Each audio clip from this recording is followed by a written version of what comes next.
Hey y'all, I'm Brittany and welcome back to my kitchen, and thanks for joining me for another What's for Dinner.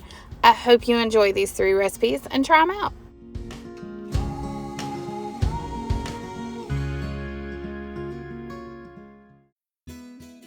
Let's go ahead and get started, and we're going to make Instant Pot stroganoff. I'm going to start out by turning on my Instant Pot to the saute function to preheat, and then just add a little olive oil in the bottom and add my ground beef. I am using about 2 pounds, but you can use as much or as little as you need to accommodate your family. I'm going to continue to brown my hamburger until it's completely done and there's no pink left. Once that's done, I'll drain any excess grease and then we'll add in our veggies. At this point, I'm going to add in 1 finely diced small onion straight into my Instant Pot. And then I'm going to add about a teaspoon to a teaspoon and a half of minced garlic and cook that around for a couple minutes until the onion is soft and the garlic is fragrant.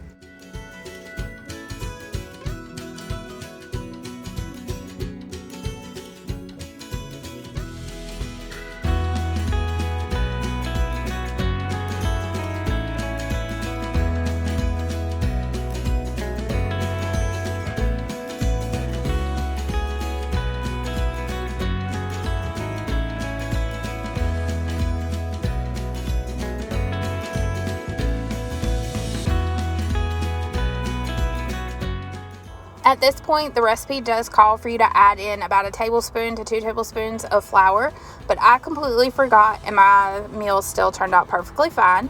So now I'm just adding in 2 cans of cream of mushroom soup, 2/3 cup of sour cream, and 4 cups of beef broth, and I'm going to stir that to combine everything really well.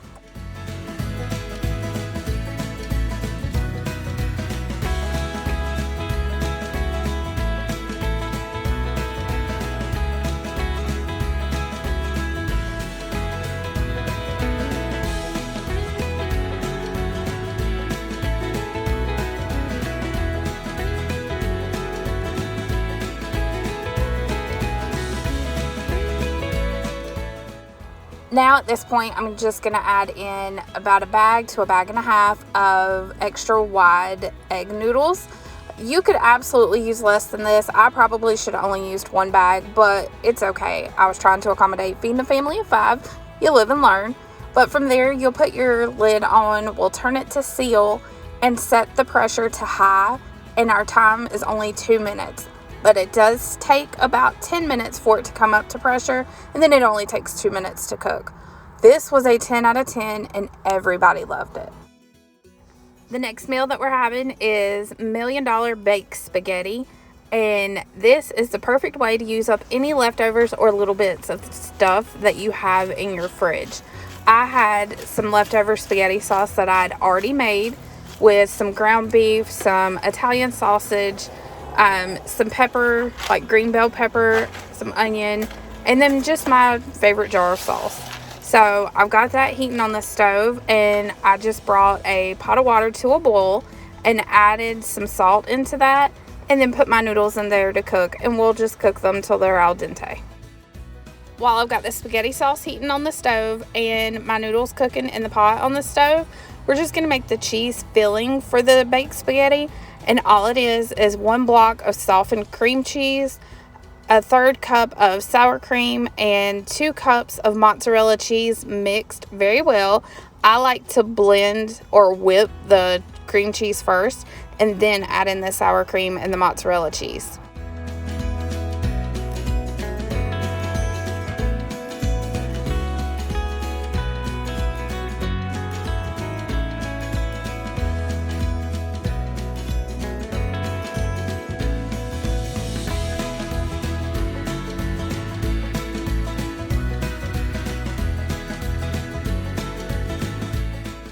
Now that the cheese mixture is done, I've removed it and just set it to the side. I've drained my spaghetti noodles and I'm going to add them straight back into the pot. And now I'm going to take my spaghetti sauce off the heat and pour all of it directly onto the spaghetti noodles except for about a cup to a cup and a half. and we'll save that for the end. But you just want to mix this really well until all of the spaghetti noodles are coated.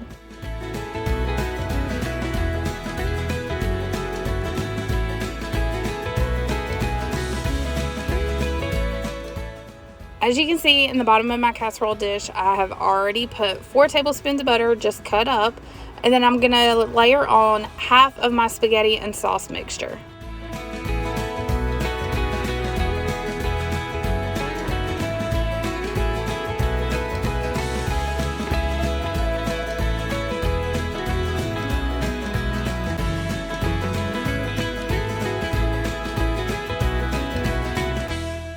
Now we'll put our cream cheese, mozzarella cheese, and sour cream filling in the middle and spread that out as evenly as you can.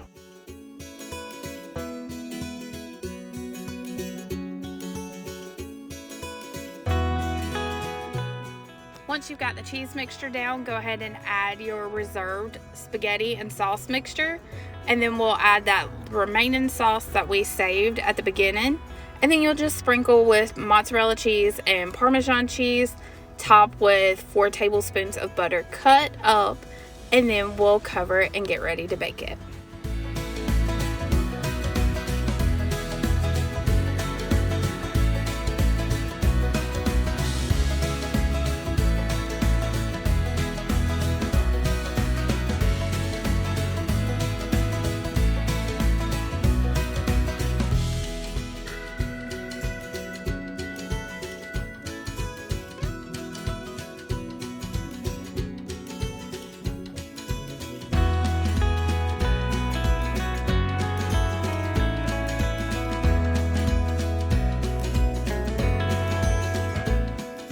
Go ahead and cover the casserole dish in tinfoil, pop in a 375-degree oven, and bake for about 40 to 45 minutes until everything is nice and golden brown and melted together.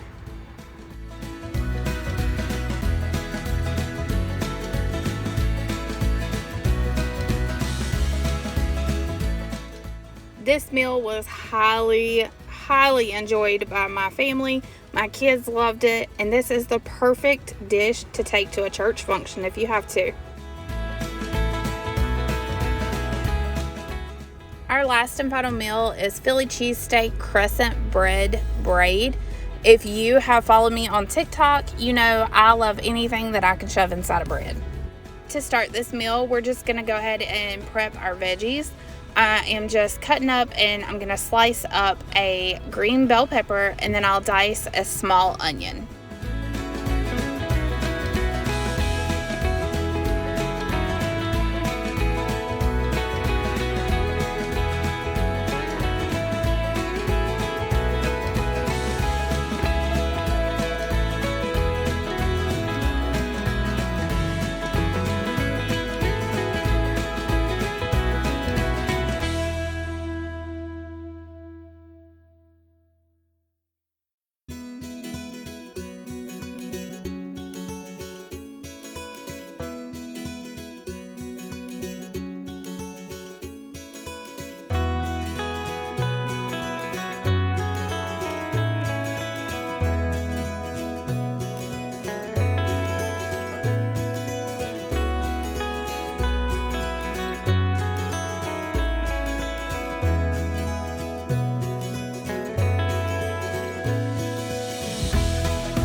On the stove, I've got my skillet warming up, and I'm gonna add some olive oil to the bottom of my pan, and then I'll add in my onions and green pepper and just cook those for about 5 to 7 minutes until they're soft but not mushy.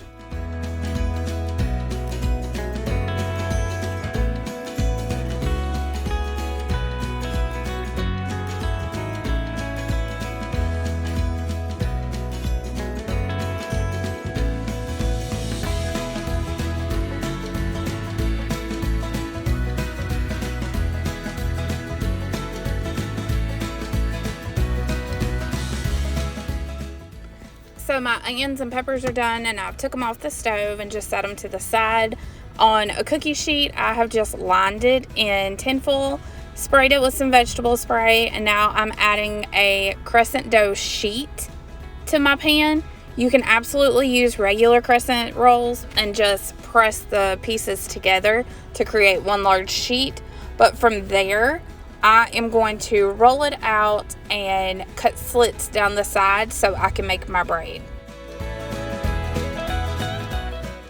Just a helpful tip whenever you go to cut the slits in the dough to make your braid, use a pizza cutter. I made 2 of these breads, one with the peppers and onions, one without because my kids won't eat it with peppers and onions.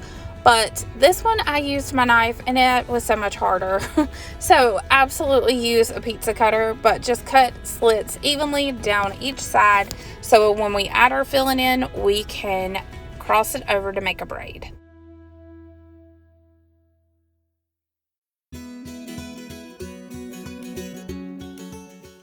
For the filling, you want to get about a half a pound of good quality deli sliced roast beef.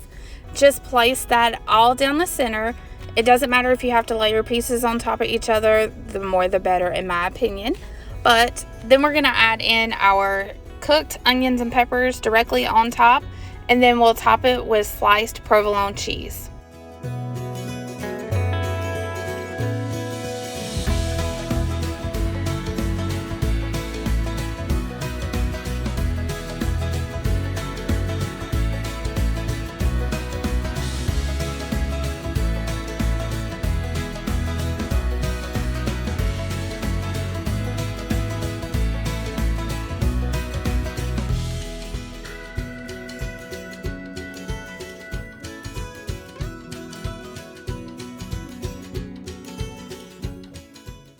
And before we fold it up, we're just going to sprinkle over some garlic powder. You can do that to your preference, as little or as much as you like. And now you'll just take your slits that you cut earlier and just fold them over on a diagonal. That way it creates a braid and it holds all of our filling in.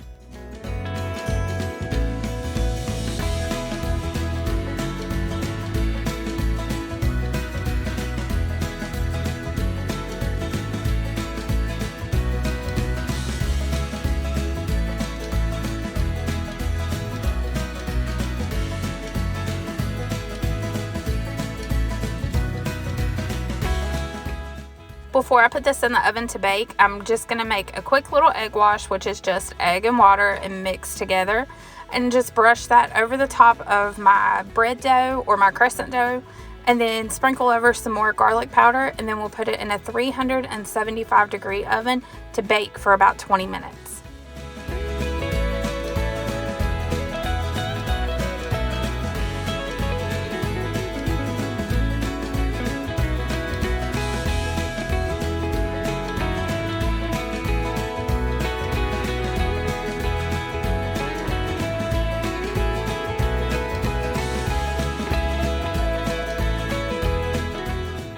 Once this is done, you can just slice it up and serve it as an appetizer or a dinner like we did. I hope you guys enjoyed these recipes, and be sure to subscribe to my channel and hit that notification button.